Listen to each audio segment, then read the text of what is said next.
કહી રહ્યા છે કે આજે રક્ષાબંધન છે, પણ હું પૂછવા માંગુ છું, સમાજથી મોટો કોઈ તહેવાર નથી. સમાજ જ આપણા માટે સર્વોપરી છે. શું સમાજની દરેક બહેનો, સમાજના દરેક ભાઈઓ એક સ્થળ ઉપર ભેગા નહીં થઈ શકે? શું સમાજમાં બધા ભેગા થઈને એકબીજાને રાખડી નહીં બાંધી શકે? સમાજને જાણો, સમાજની શક્તિને પહેચાનો અને શક્તિ સાથે સાથે એકજૂટ થાઓ. આજે શું થઈ રહ્યું છે? આજે પોલિટિકલ પાર્ટીના આપણે સત્તા બની રહ્યા છે. આપણો સમાજ રાજનીતિના લોકો માટે ફાયદામાં રાખી રહ્યો છે. જ્યારે ઉલટું થવું જોઈએ. પાર્ટી સમાજના ઉદ્ધાર માટે છે, લોકો પાર્ટીના ઉદ્ધાર માટે નથી. આ પાર્ટી શું છે? પાર્ટી એ પ્લેટફોર્મ છે આપણા સમાજનો ઉદ્ધાર કરવાનો. પણ આપણે બદકિસ્મતી છે કે આપણે લોકો આપણા લોકોનો ઉપયોગ પાર્ટી માટે કરી રહ્યા છે. હું તમને કઈ વાત કહેવા માંગુ, ભેગા થાઓ. એવો વાત ખરેખર સરસ વાત કરી. બીજા ઉપર કેટલા વર્ષ આપણે પરોલમ મેળવવાના, બીજા પર આધારિત રહેવાના. આપણા સમાજનું અસ્તિત્વ કહે છે. આજે પટેલ સમાજ પર તમારા સમાજની મોટામાં મોટી જનસંખ્યા છે. આમ જોવા જાય તો અમે પણ આદિવાસી જ છે, મૂળભૂત બધા આદિવાસી જ છે, અને મૂળ આદિવાસીમાંથી બધી જાત હાથ અને ધર્મ બન્યા છે. હું તમને વિશ્વાસ અપાવું છું, હું ઉમેશ પટેલ ભગવાનની સાક્ષી રાખીને તમે કહો, તમે તમારા ઉમેદવારને ઉતારો. કારણ કે રાજનીતિમાં પણ આપણી ભાગીદારી હશે તો જ આપણો અવાજ સંભળાશે.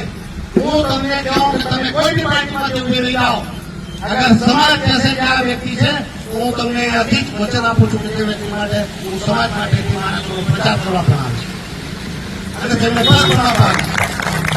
આટલો મોટો સમાજ આપણે પ્રતિનિધિત્વ કરવાનું.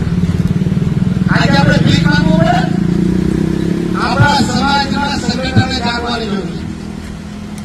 અને સમાજનું સંગઠન શા માટે છે એ સમજવાની જરૂર છે. આ બધા કાર્યક્રમ કરવા માટે સમાજનું સંગઠન નથી. સમાજના લોકોના હક અને અધિકારની રક્ષા માટે આ સમાજનું નિર્માણ થાય છે. પણ દુઃખ સાથે કહેવું પડે કે જ્યારે કોઈ સમાજનો માણસ પીડિત થાય, દુઃખી થાય, ત્યારે આપણું સમાજનું સંગઠન. હમણાં વાત કરું છું દેવતામાં, આપણા સમાજના લોકો 50 વર્ષથી લોકો રહેતા હતા, તેમના ઘરો ઉઠી ગયા. હું પૂછવા માંગુ, સમાજના લોકો ત્યાં ગયા, તેમને પૂછ્યું તમને શું મદદની જરૂર છે? કોઈ પૂછ્યું તું શું જરૂર છે સમાજના સંગઠનની? ત્યારે માણસ તકલીફમાં હોય, પીડામાં હોય, અને ત્યારે તો સમાજના વ્યક્તિઓ તેમના વચ્ચે ઉભા ના રહેતા હોય, એવા સંગઠનની શું કરવાનું? શું રાજનીતિમાં આપણે આપણો ફાયદો માટે સંગઠન બનાવવાના? પણ તમને કહેવા માંગુ છું, એના માટે મેં પણ સુપ્રીમ કોર્ટમાં સોમવારે પિટિશન નાખવાનું છે.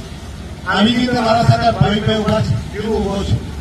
જયારે ટીચરોની વાત આવતી કે પછી આપણા મેડિકલની સીટ ઋતુભાઈ નહીં ગયા, પણ જે આપણા સુરેશભાઈની દીકરી, ચીમનભાઈની દીકરી, એમના હકની સીટો ત્યારે બીજા સમાજના બહારના માણસો લઈ ગયા હતા, આપણે ભેગા થઈને લડતા. ક્યાં કેવું બધું? શા માટે આપણે બીજી પાર્ટીના એકબીજાના ગુલામ બની રહ્યા છે? શા માટે લડી રહ્યા છે? આપણા આદિવાસીનું ઘર, બહાર, દુકાન તૂટે અને આપણે ચૂપચાપ બેસીને તરસો જોઈએ? આ દુર્ભાગ્યપૂર્ણ છે.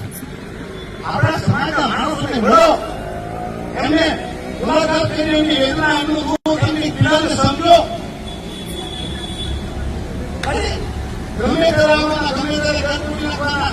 આજે આપણા આદિવાસીના લોકોએ આત્મહત્યાઓ કરી છે. શા માટે આપણો આદિવાસી આત્મહત્યા કરવા માટે મજબૂર થઈ રહ્યો છે? ભલે બદલાવ કરાવેલી વાત હોય, પણ વાત આપણા સમાજની છે. આજે એક એક વ્યક્તિ આવી રીતે તૂટતો જ રહેશે, એક એકના ઘર તૂટતા રહેશે, એક એકના મકાન તૂટતા રહેશે, કોઈની દીકરીનું એડમિશન નહીં મળશે, આપણા દીકરાઓને એક એક કરીને નોકરી નહીં મળશે. આપણે શું તમારું જોવાનું? શું આપણે રજૂઆત નહીં કરવાની? તમને વાત મારી ખોટી લાગે તો મને માફ કરો, પણ આ વાસ્તવિકતા છે. સમાજ એકજૂટ હોવું જોઈએ અને એમાં પક્ષપાત નહીં હોવી જોઈએ. પાર્ટી ગમે ત્યાં હોય, સત્તા કોઈ બી હોય, સત્તા ભાજપી જે કહ્યું હતું, સત્તા આવશે, સત્તા જશે. આજે એક પાર્ટી રાજ કરશે, બીજી કાલે બીજી પાર્ટી રાજ કરશે. એ પાર્ટીઓના ચક્કરમાં આપણામાં વેર નીકળે નહીં થવું જોઈએ. આપણામાં એક થઈને જયારે સમાજ એક થઈ જાય, કોઈનું ઘર તૂટતું હોય, કોઈનું દુકાન તૂટતું હોય, ને આ આદિવાસી મળીને તેને ઘરે પહોંચી જાય તો કોઈના બાપની તાકાત છે કે ઘર તોડે?